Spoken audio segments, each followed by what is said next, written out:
Welcome to the Nerd Party. Oh, Miles here.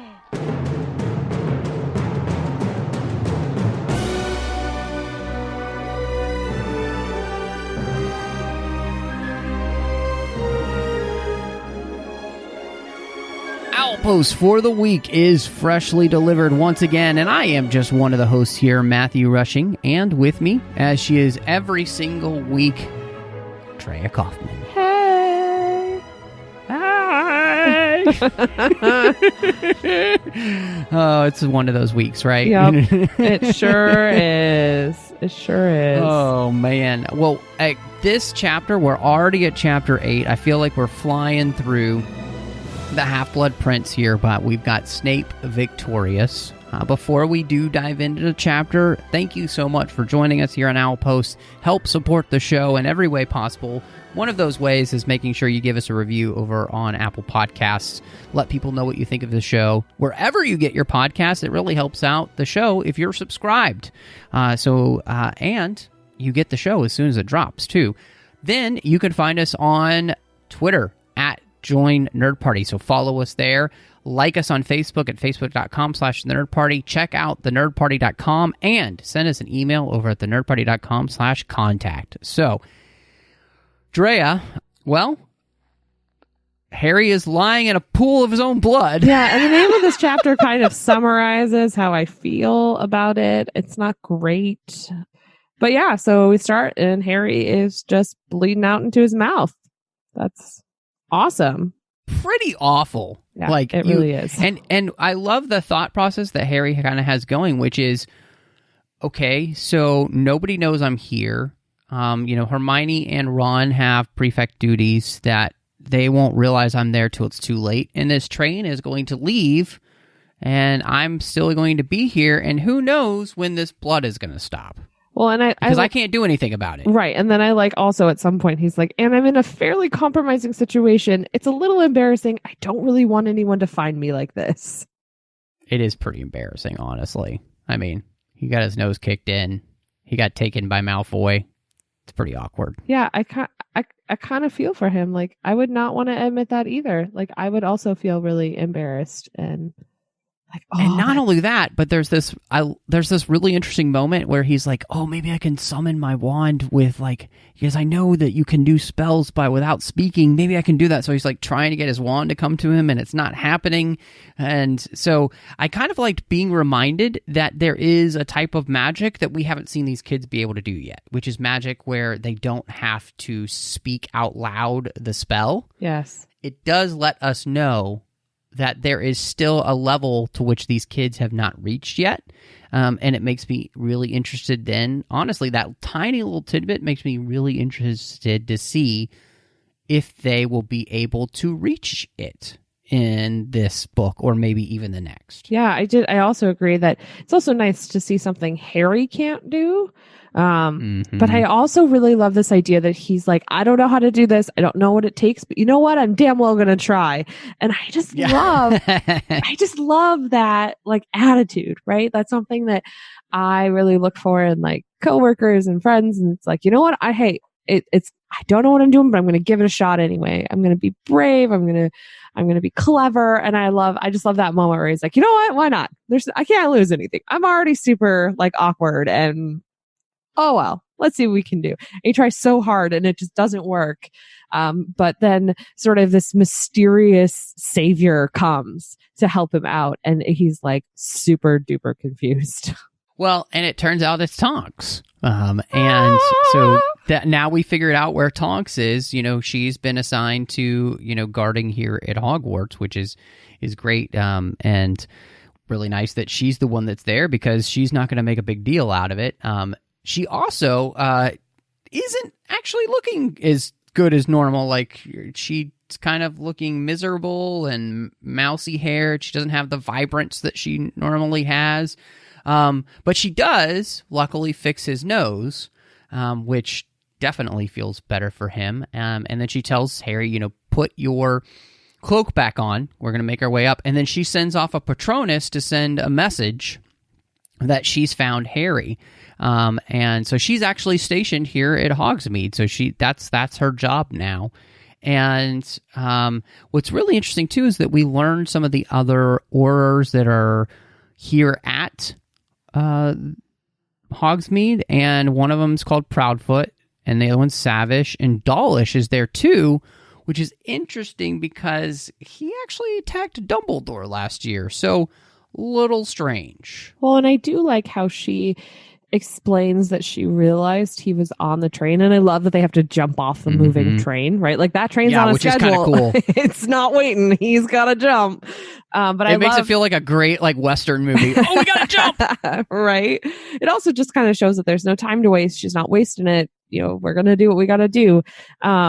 But yeah, I love that she basically explains it like, "Hey, so I was watching your stuff, and your stuff came off, and you never came off the train, so I figured you had to still be on the train somewhere." Well, what I kind of like about that is, what do we learn here about Tonks? She's really observant.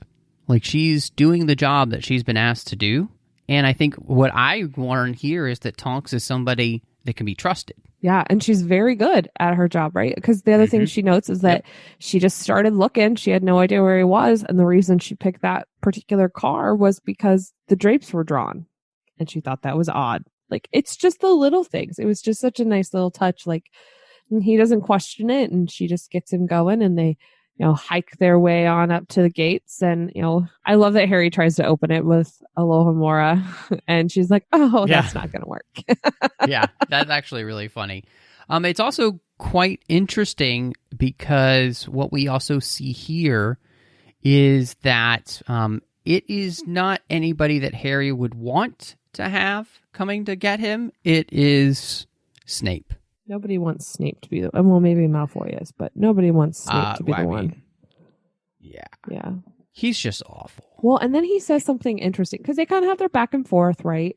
He takes a bunch of points away from Gryffindor and makes some snide comment about he's never seen a class start in the negative at the beginning of the year. Although I'm pretty sure the year they did the flying car into the Whomping Willow, they started in the negative. Yeah, I feel like that too. But sure. But then he says something that we don't really know what it means yet, but clearly really shocks Tonks and really kind of shakes her to her core a little bit.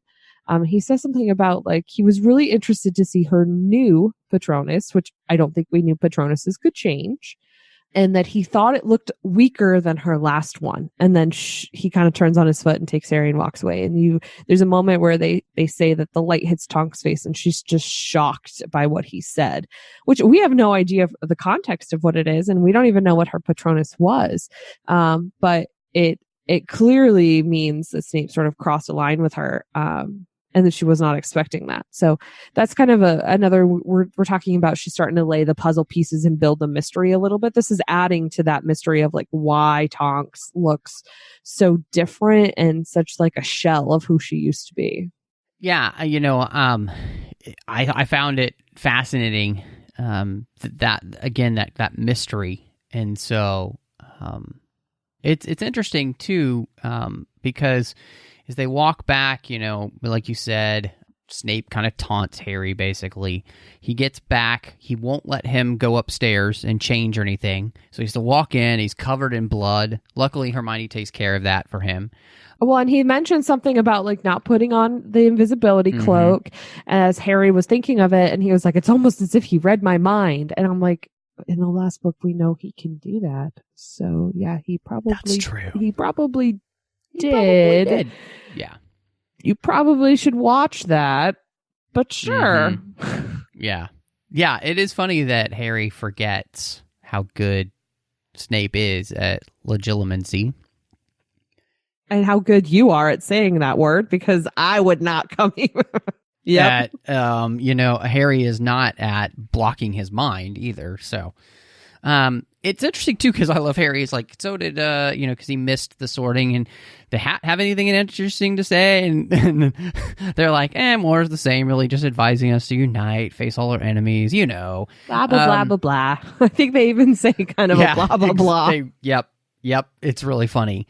There are some interesting things happen here in the chapter. We see that Professor Trelawney is actually at the dinner, which is very unusual for her. She doesn't normally show up at things, and so she's actually down here. at the dinner, which, leads Harry to thinking to himself how much different he kind of looks at her now, because he'd always kind of considered her a fraud, but now he knows that actually there is a part of her that can prophesy. So it's a little, he won't be in her class anymore. And he was like, oh, thank goodness for that. But we also have the fact that Hagrid was also late to dinner, but that he's there by then. And I love that they describe him like kind of frantically fanboy waving to Harry and Ron and Hermione. And he seems so excited to see them. And that McGonagall sitting next to him just looked so disapproving about this like so outward funny. show of affection that Hagrid's doing. And it's like just a reminder, it's a reintroduction of her character in a very quick, subtle way, that she's kind of no nonsense, and that she's just like, ugh. Like she loves Hagrid, but right? Yeah, it's so funny. It is. Well, it's and there's really funny.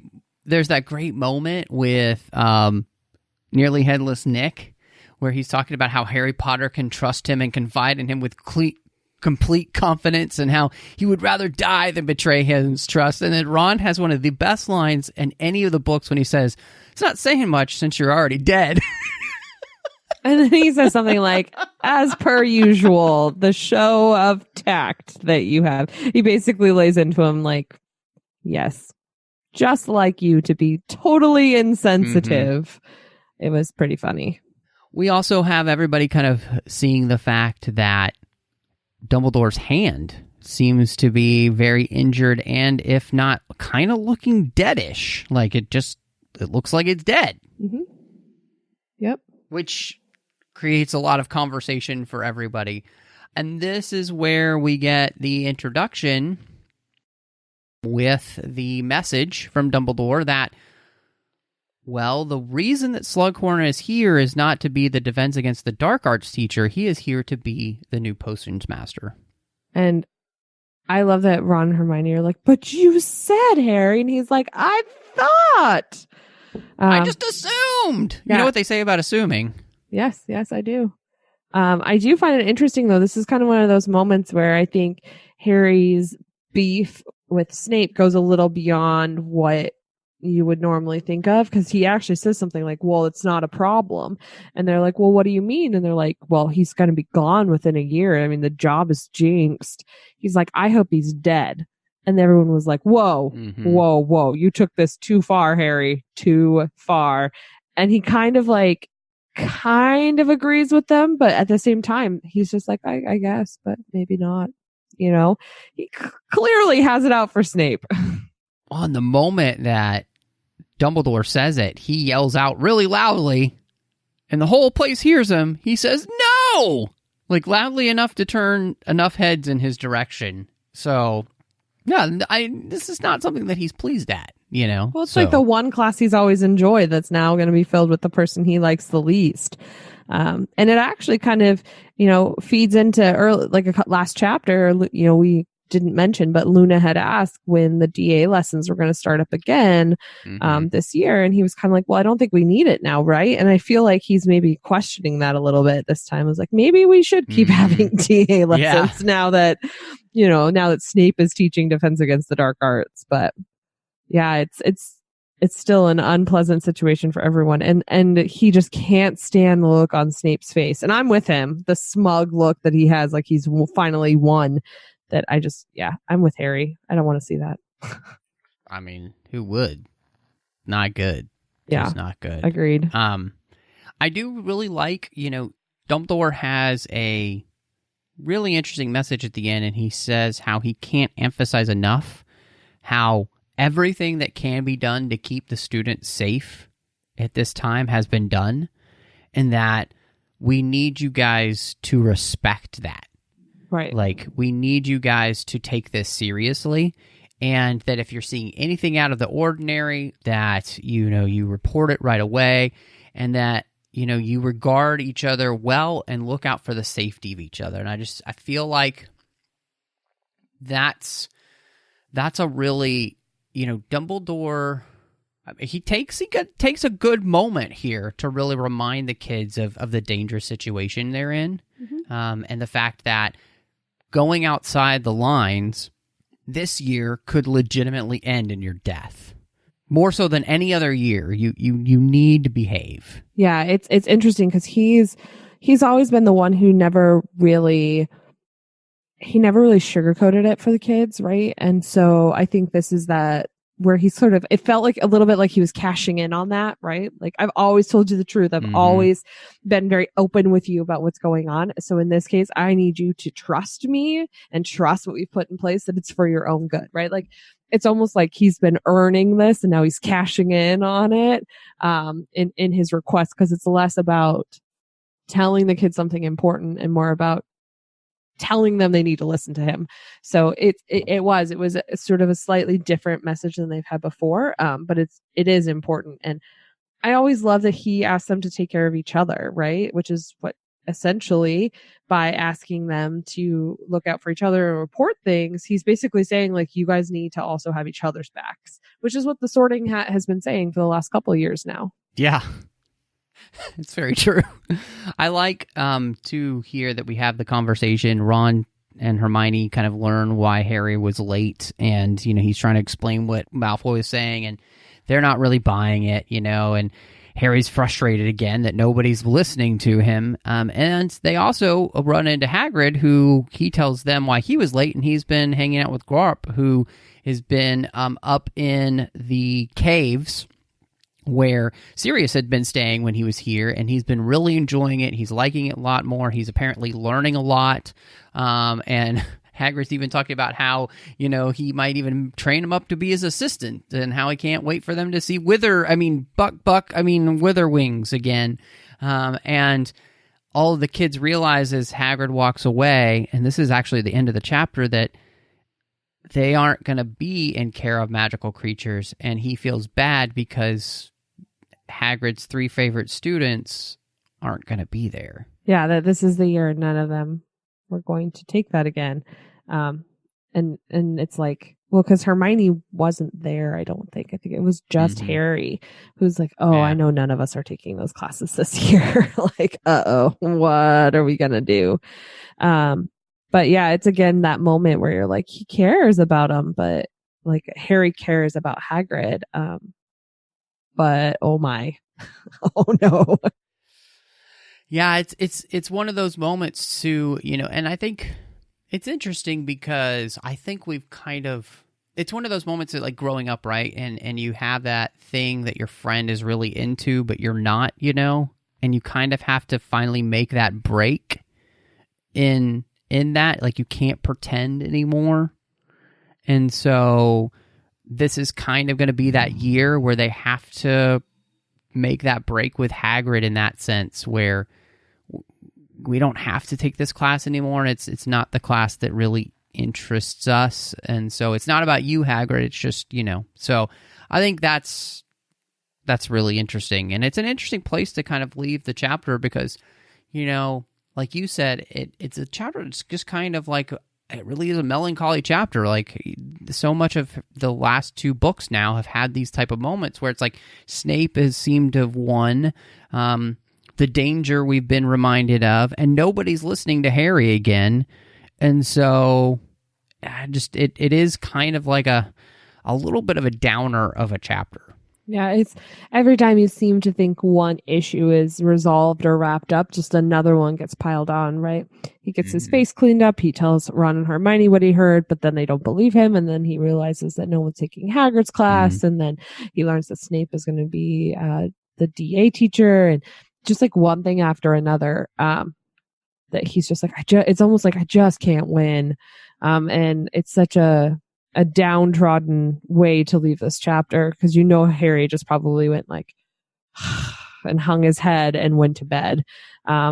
So it'll be interesting to see in the next chapter when we pick up where we pick up and what Harry's going to do about it. Yeah, it really is. And so the next chapter is chapter 9, The Half-Blood Prince. I always love when we get to the chapters named for the books. So really interested to dive into that one next week. But before we do, Drea, where can everybody find you online? Sure, you can find me on Twitter at PCFChick or on Instagram at Drea Coffman, and it's Coffman. You can find me on Twitter, Instagram, Letterboxd, and Vero under the name MattRushing02.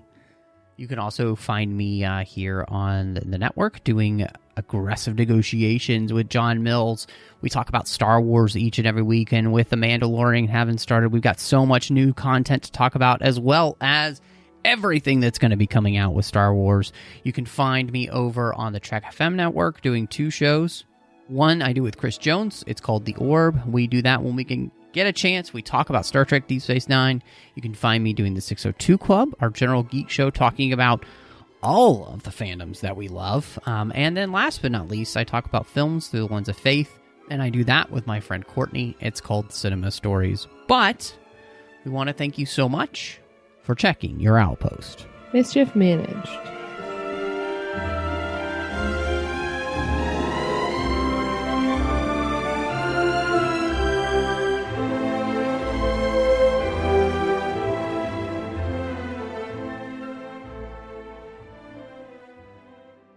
Join the revolution.